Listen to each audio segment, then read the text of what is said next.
I want to thank Edward Ponarin and Tatiana and the organizers of this meeting. It's been my first time to Moscow, and I'm pretty sure it will not be the last.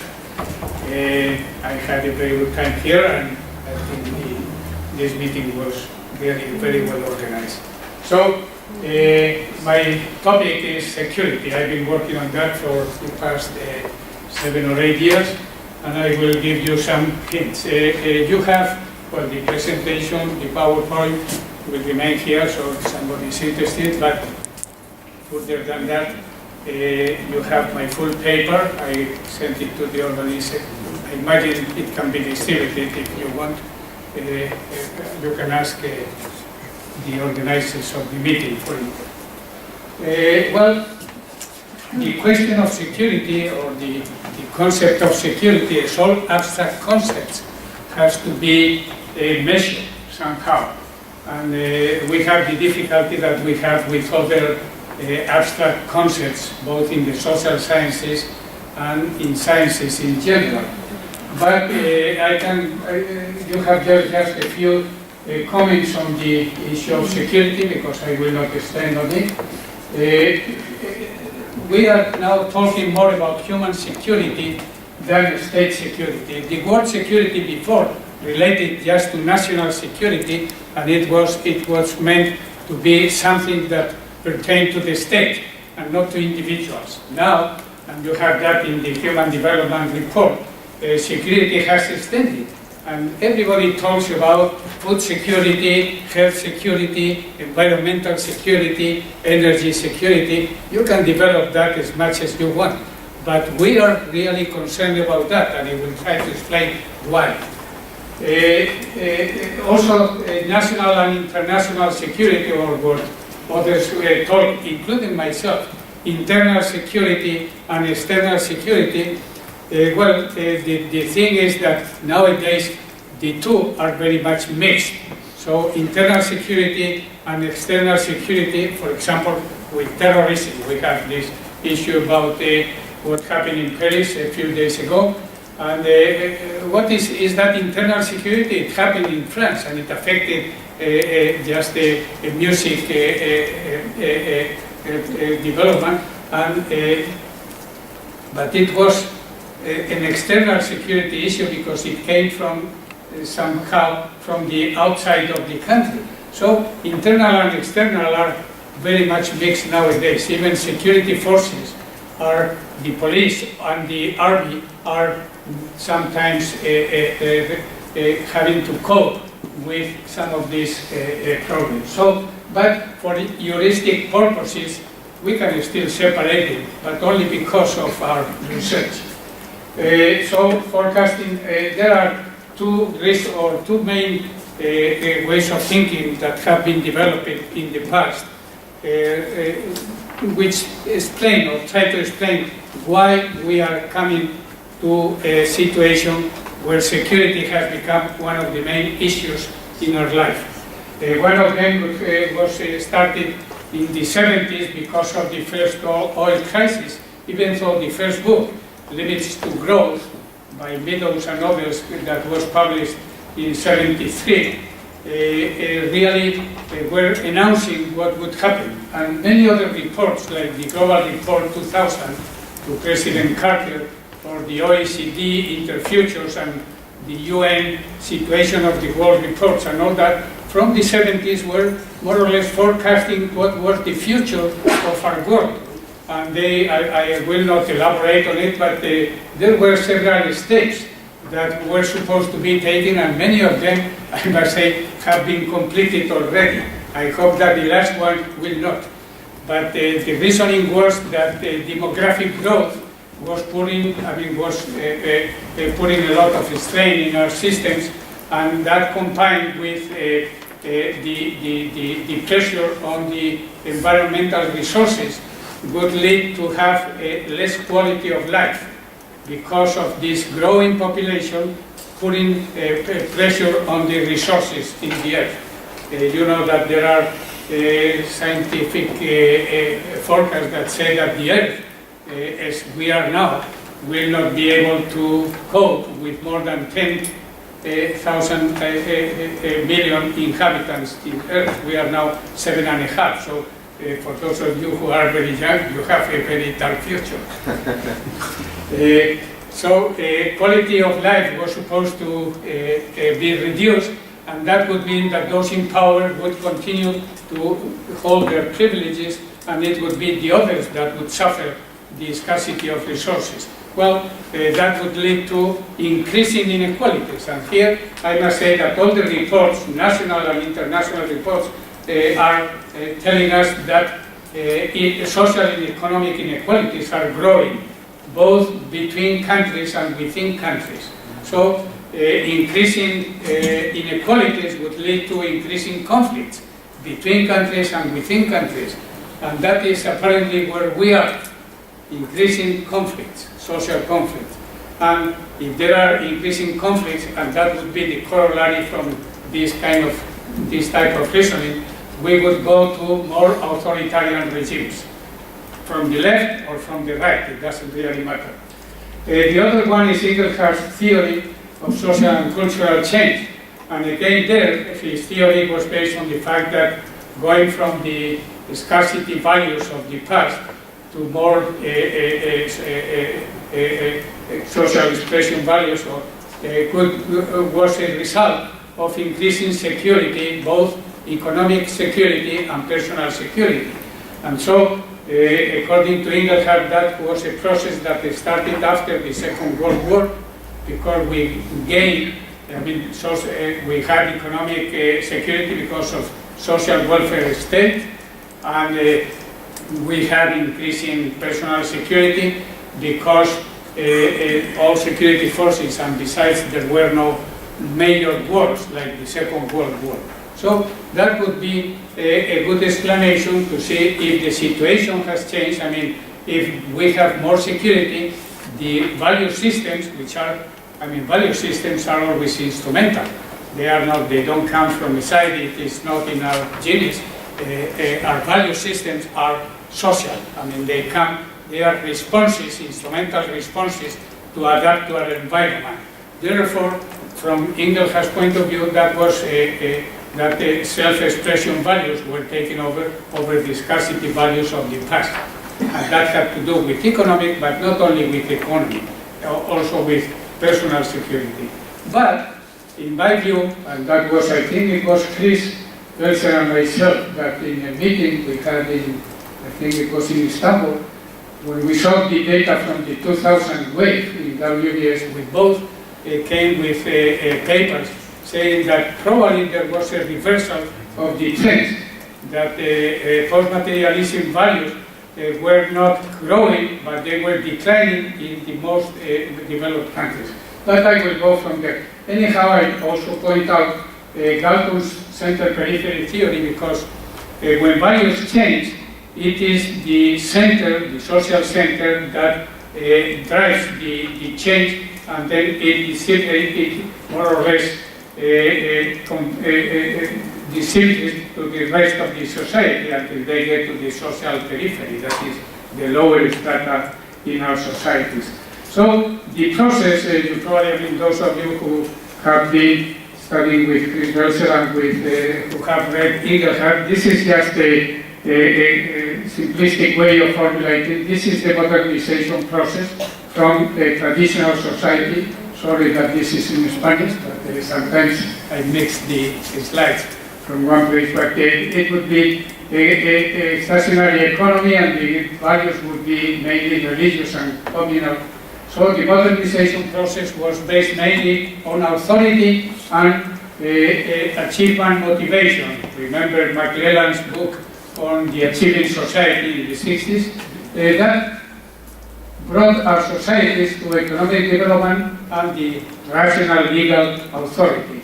Well, the history doesn't stop. So from the societies that got to be modernized, the process continued, and having achieved greater economic and personal security made our societies more kind of confident. So post-modernization meant a loss of authority. The concept of authority has been declining for decades, and on the contrary, it was the maximization of individual welfare. I mean, we are the center of the universe. Everything which is good for me is good for the rest, or that is what we think.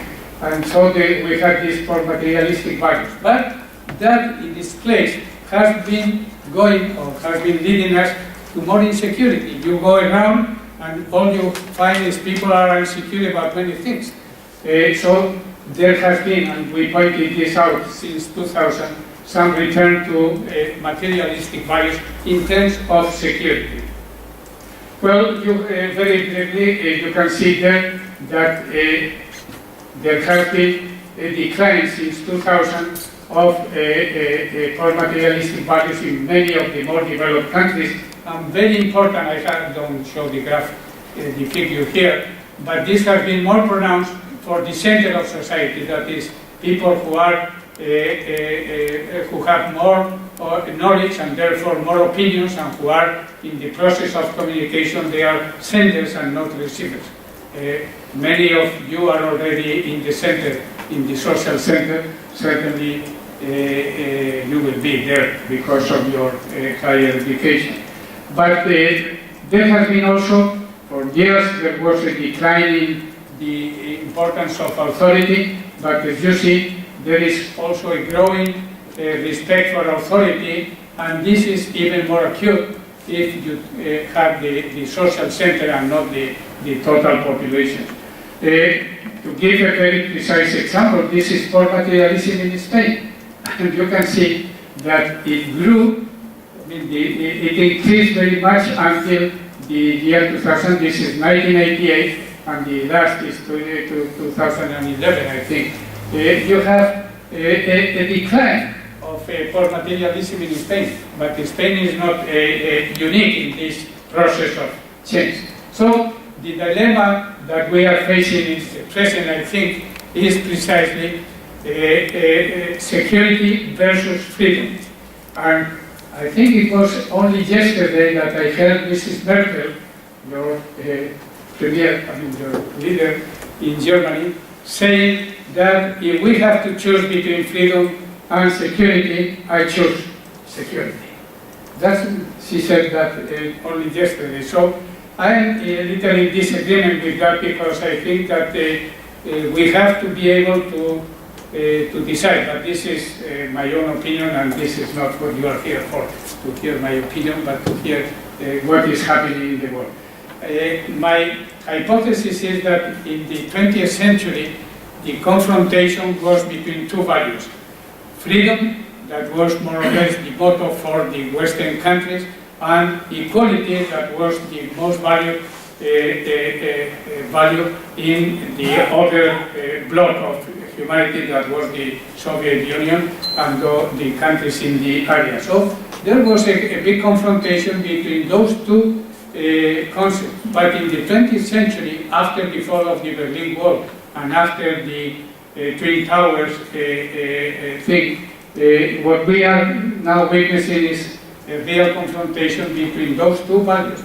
And well, how much freedom are we going to give up, or are we ready to give up in order to guarantee ourselves more security? That's, I think, a question that governments and societies will have to face in the next decades. And therefore, you who are younger will have to be given an answer to that. The model I am using is to divide, and I say again, this is only for heuristic purposes, to divide between internal security and external security, and objective and subjective. Well, we have measures of subjective security through surveys. We know how people feel, what people want, what people think is the level of security they have, but also we have the objective, which is mainly statistical data, like, for example, the percent of your gross national product devoted to defense, or how many people you have in the security forces or in the armed forces. All these objective indicators, and that is difficult, as you will see. Just to give you an example, in Spain, people with respect to internal security, the subjective security for Spaniards would be that it is lower than the objective security. I mean, Spain has probably the lowest crime rates in the European Union and one of the countries with the lowest crime rates in the world. But people think that we have not much security, and really the objective measures are higher. I mean, we rank better.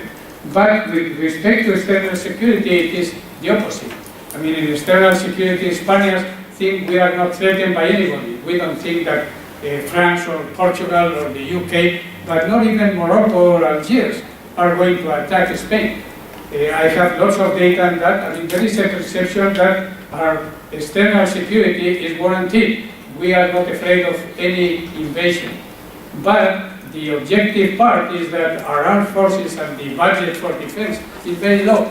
So the budget for defense, and this is not a secret, it is published everywhere, about 80% of the budget for defense in Spain is devoted only to pay the payroll, I mean to pay the salaries to those people who are in the armed forces. So that is really very high percentage for salaries, and therefore very small budget for armament and for equipment and so on. So I was very interested since some years ago to construct some index which would fit the properties of a good index, that is being easy to construct, easy to replicate, and easy to understand. And those are the three main characteristics of a good survey. So what I did was to start doing a national survey in Spain in 2007, which was with 1,200, a national survey face-to-face. And I started with 18 dimensions of security, because security, like democracy, like all abstract concepts, are defined very widely. So I started from affective security. I mean, how secure you are about your affective relations with your couple, your partner, with your family, with your friends, with your parents, your companions at work, and so on. So there is, from that affective security to external security, you have a wide range of security. So I started with 18 dimensions, but 70 items. The whole survey was devoted to this, so I had 70 items to measure the different dimensions of security. And the result, after a very long analysis, was that I discovered three main dimensions of security for people who were personal security, that includes family, community security, that relates to how secure you are in your environment where you live, the town, the city, the district of the city, and the external, which would be the national security, that is defense, to talk in.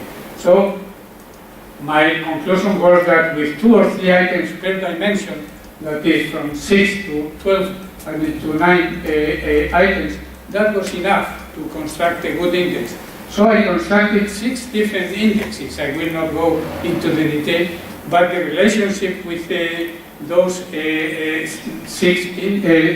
indices was really 0.9 for all of them. So that meant that that was a very important conclusion, because it meant that you could include very different items and the result would be the same. That items measuring that dimension could be substituted without any difficulty, which allows for the replication without any problem.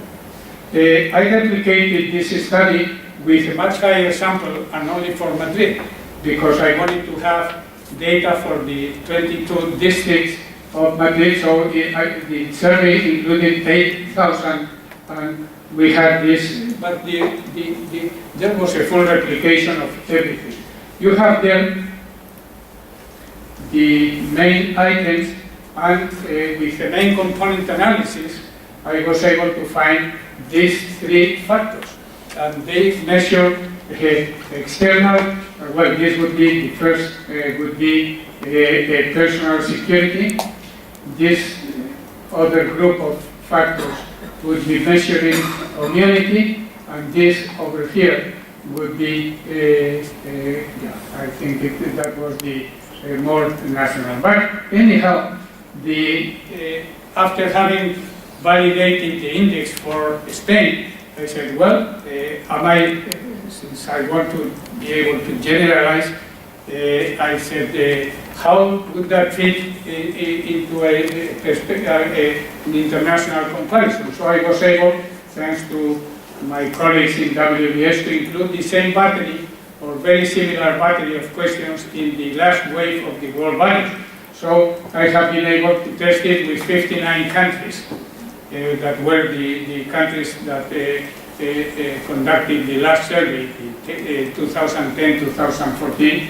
And for many of the results, I will present them by region, geocultural regions. You have there those 7 regions. Certainly that is arbitrary. I mean, you could have other regions, but I separated the Anglo-Saxon countries from those in the European Union, is Europe and the Balkans, MENA region, Asia, Latin America, and Sub-Saharan Africa.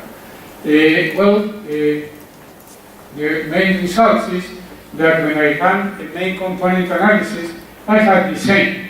Here you have this first factor was the external. It had to do with this. I was worried about having a war involving my country, a terrorist attack, or a civil war. And the saturation coefficient there are 0.8, so very high. Not all the, I mean, none of the others are. The second factor, but here, you push your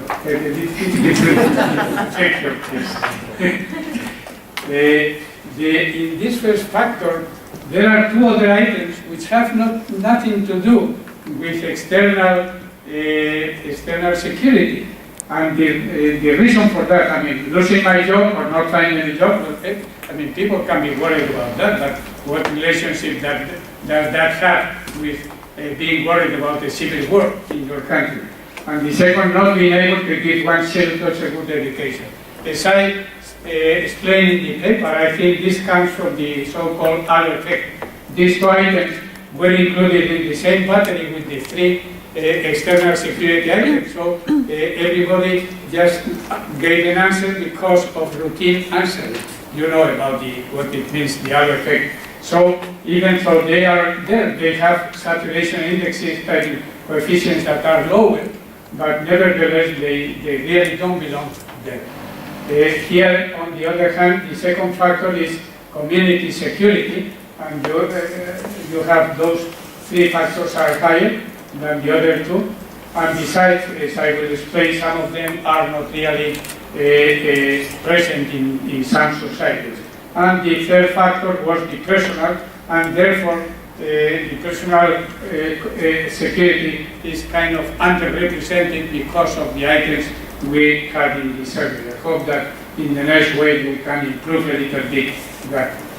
There you have, for those who want to replicate it, you have what were the items that I used 3 items for every dimension. And then the total security index, which would be the sum. Now, the sum assumes that each one of the factors is equal, but I already, in some of my intervention, I said that we tend to think that everything has the same weight, which is an assumption that is not correct, but we all do it.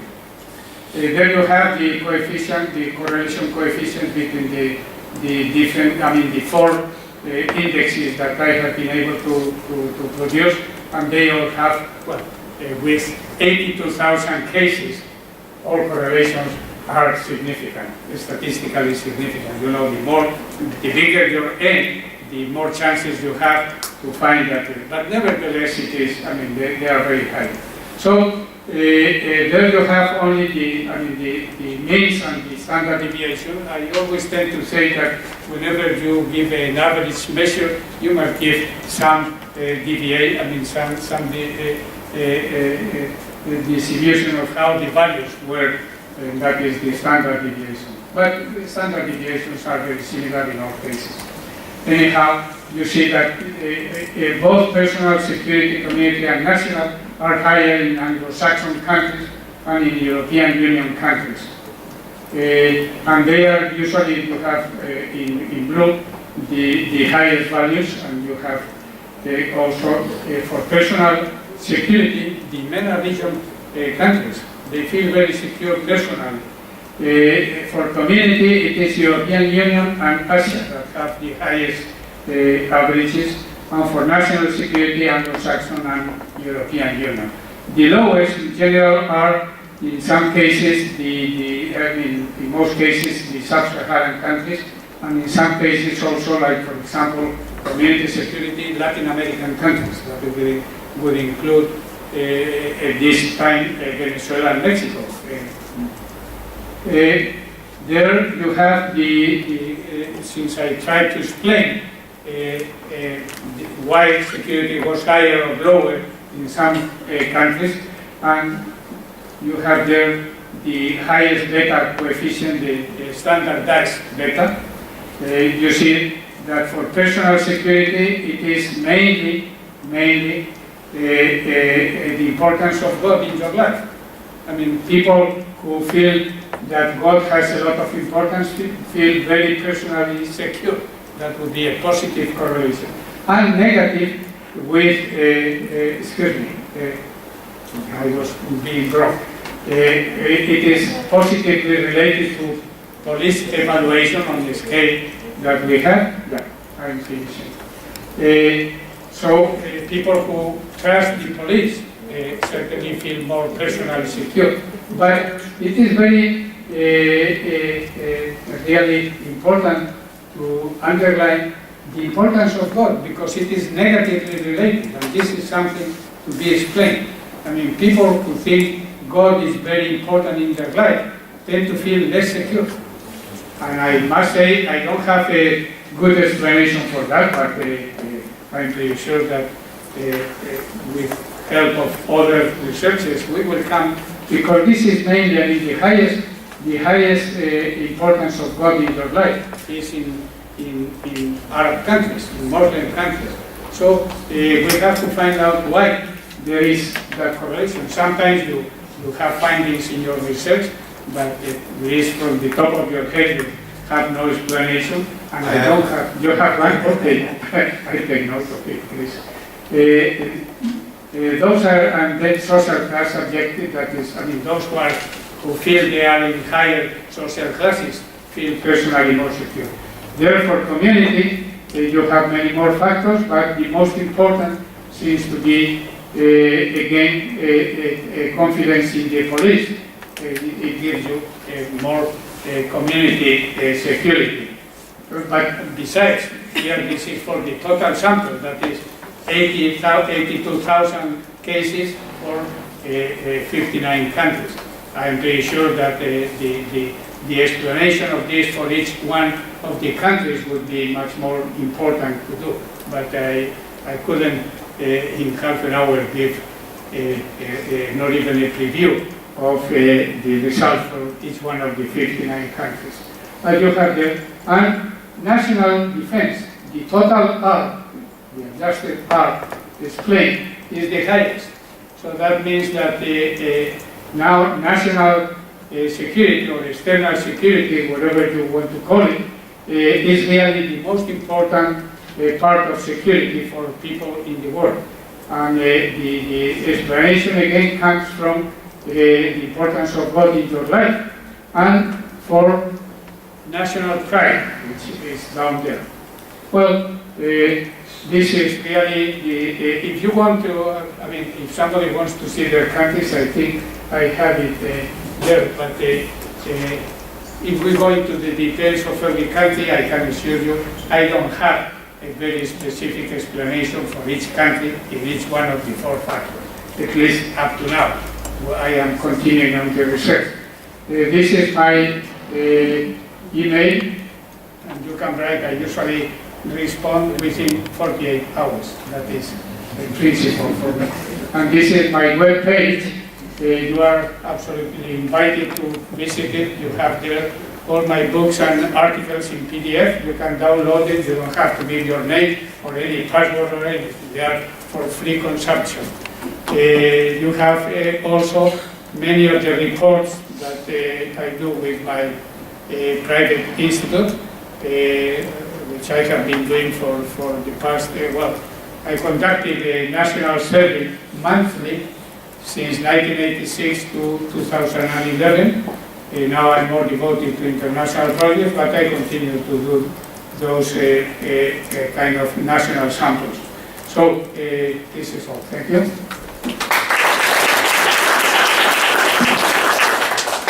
Thank you very much, Juan. Very fascinating results. Who wants to ask a question? Edward. Yes, this is indeed fascinating because it addresses a very fundamental issue, freedom or security. And of course, security on the Maslow pyramid or whatever is a basic, more basic than freedom.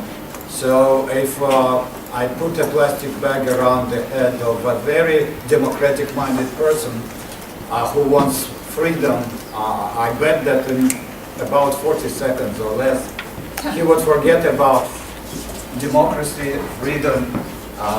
He wouldn't want anything but oxygen.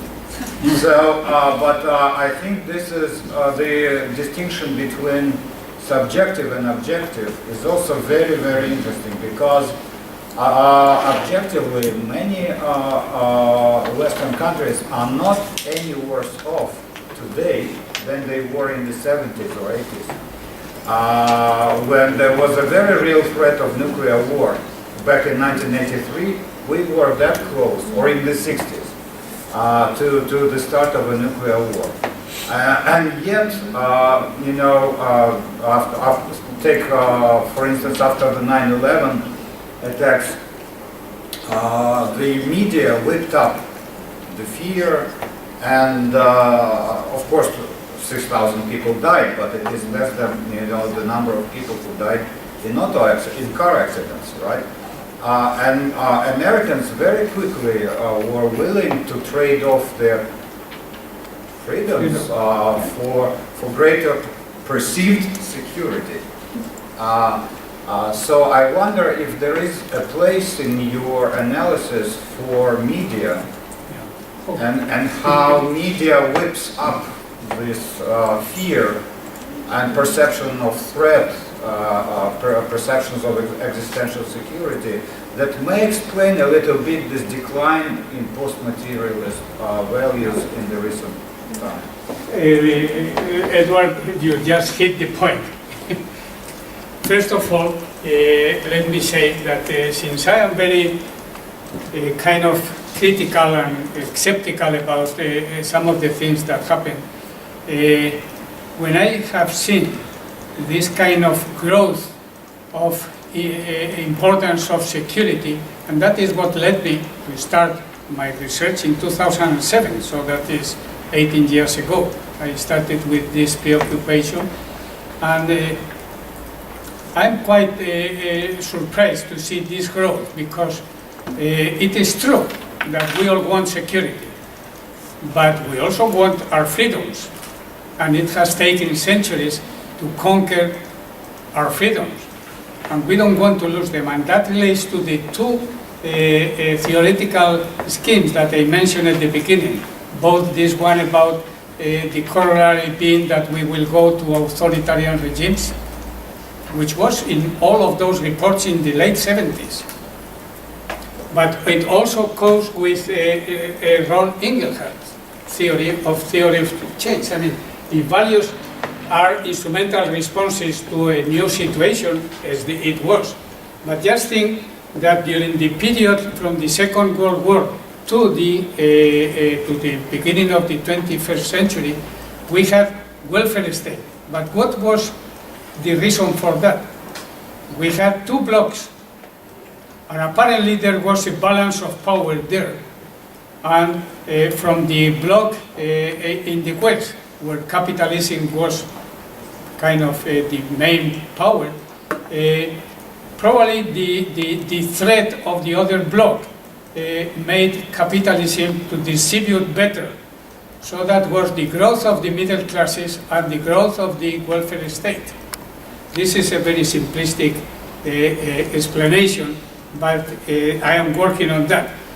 What happened after the fall of the Berlin Wall and with the new threats of terrorism and all that?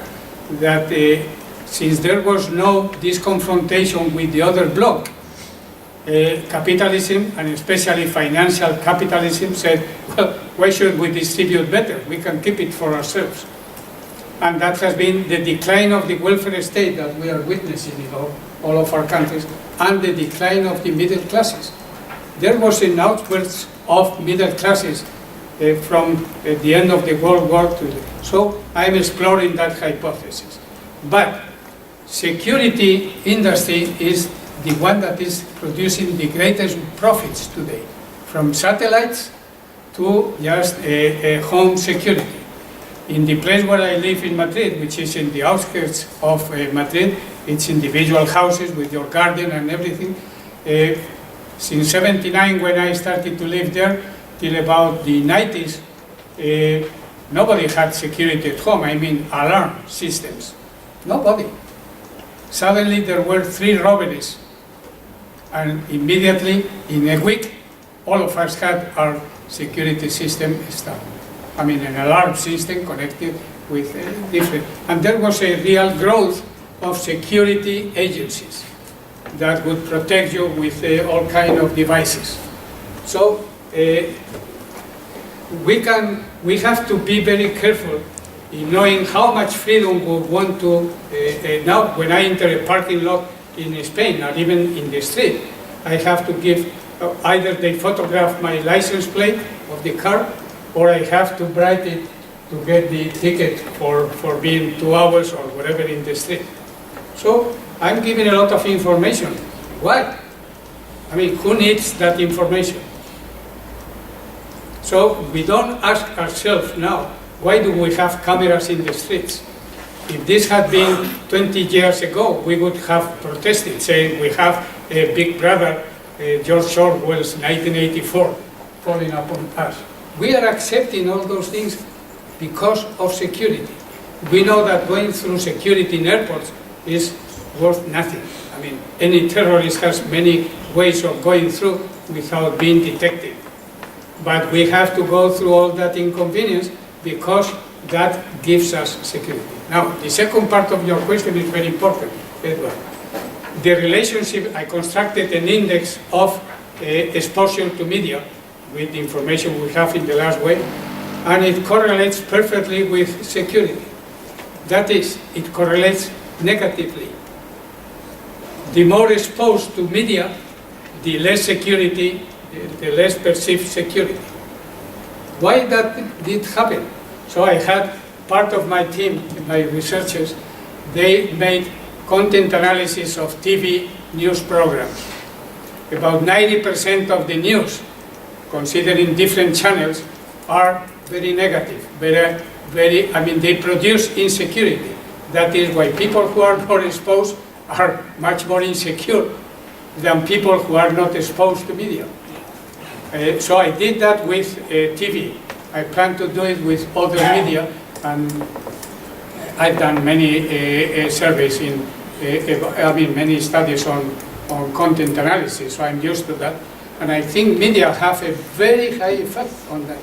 So why are our news programs trying to threaten us and have us with our heart completely pressed because of epidemics, all kind of natural catastrophe, all kind of robberies, assassinations, violations, gender violence and all that? I mean, why is that the main content of our information?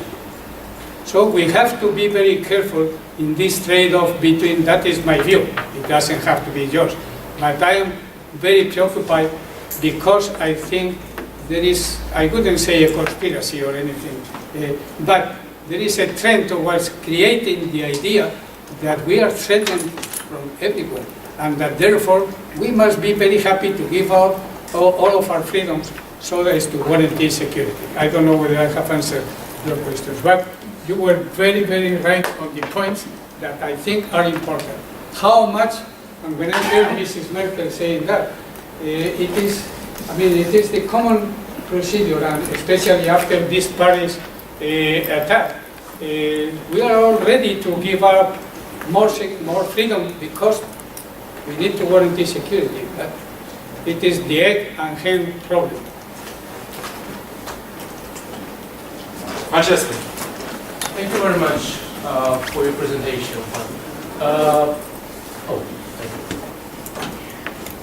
Ethnic diversity has been found to be a strong correlate of perceived or objective security. In particular, sudden changes in ethnic diversity strongly affect people's perception of security. See all the wave of migrants now coming over the Mediterranean, but how it scares people of the Mediterranean area.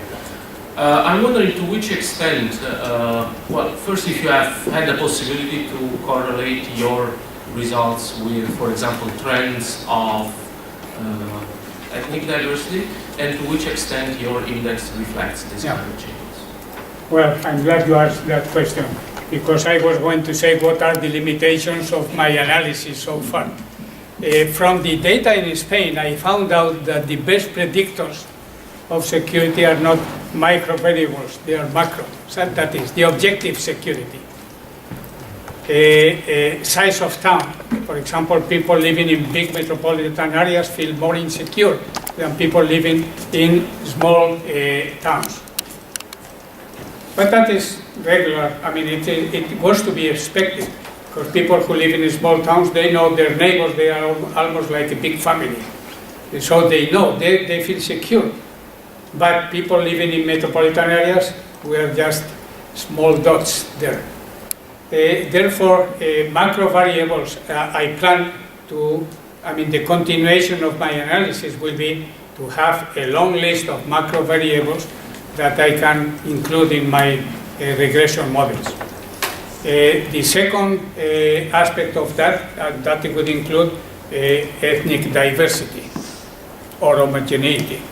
And I'm pretty sure that people that have more diverse ethnic societies will probably, other things being equal, will feel more insecure. But that is a hypothesis so far. But I think I have responded. Is that what you aim to? Yeah, that was mine. Okay. I have one question and one observation. First question, did you look on agency variables? Did I look? Agency variable. In Vault Value Survey, there are two variables asking people, do you feel control over your life and who should provide in your daily life? We treat them as a kind of agency, how people see themselves as agent of change, right? So, did you look on correlation of these security, insecurity feelings and these? And second is a little bit observation. We did study, we tried to introduce human security monitoring system in Chernobyl affected areas. yeah. And what we try to do, we try to combine stories from people with some hard data. And hard data suggests territory is relatively safe from the food point of view. People trained how to deal with different products, But when we start getting stories from people, we got a stream of very negative stories related to the food. So yes, food security. Yeah. People and trigger for this story was a very colorful yellow picture of bread and things, and we got a stream of very negative stories. So my point is that objective indicators, subjective indicators, and people's stories, they should be connected to get full picture. Well, I will try to answer your question with some of this data. Before going to this regression model with those independent explanatory variables, I did 3 models. One was with only social demographic. And there is a relationship between security and age, other things being equal. So the age are usually feel more insecure than the young, in some respects at least. There was, I had all the socio-demographics there, but it explained very little.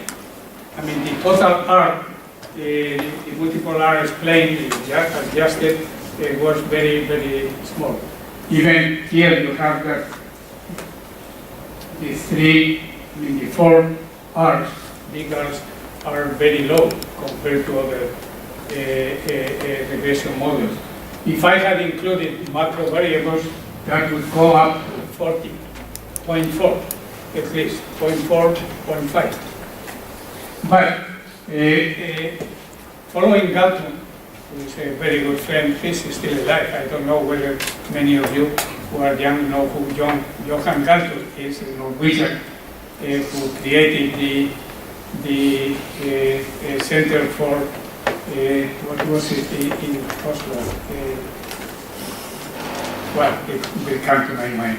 He is one of the best sociologists we have had in the world, and a very rebel, even now at more than 80, close to 80, 90 years old. He continues to be a rebel without or with a cause, I don't know. Anyhow,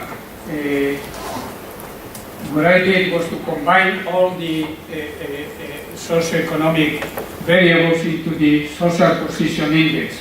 You have it described in the paper and in many of my publications, and certainly in Galton himself.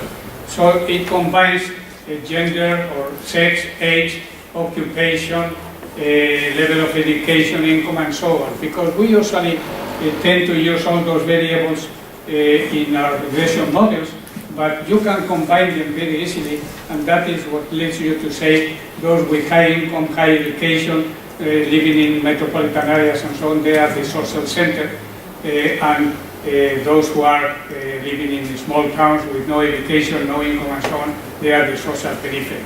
But you can have that. So you see that social position only apparently affects the community significantly, the community. That is one of the main factors. That would be part of the question. The other part is that certainly when you ask people about all this, and remember that in Spain I started with 18 dimensions and 70 items. They were covering from how do you think your friends see you, and are you happy or are you satisfied and so on. So we measure all kinds of security, including food security and all that. And it doesn't come as the important problems for most people. I mean, personal, community, and national security are outstanding, and you saw that in the main component analysis. But if you are doing some research about food security, you would find you would have to define your items and the dimensions, and you would see that that is also being, I mean, you can explain that with micro and with macro variables. For example, any expert on food will tell you that now you have all these expiring dates. I mean, well, the explanation for why, I mean, before, I imagine that in Russia, like in Spain, when there were not refrigerators, people were not concerned about when to throw some food to the wastebasket. They knew more or less when it was overdue. Now we have the date in everything we buy. Well, that is for two reasons. One of them, because since they have the expiration date, you throw it to the wastebasket and you have to buy new ones. So it's a way of selling more. The second is for legal reasons. If you buy food and it really makes you sick for some reason, if you are going to sue the producers, you cannot if the expiration date was already overdue. So it's to protect the producers from legal action from the consumers. I don't want to cut too much into the coffee break because we are running out of the schedule of that gathering here. Just one remark to close the session. You were wondering why people who have believed more strongly in God are feeling more insecure. You were expecting the opposite thing. But if you turn around the causal error and ask yourself what makes religion attractive to people and makes people cling to religion, it's existential insecurity. That under these situations, religion becomes a very comforting thing. And that might explain that relationship. I think that, I think it is a very good suggestion. I put it the other way around. Thank you very much.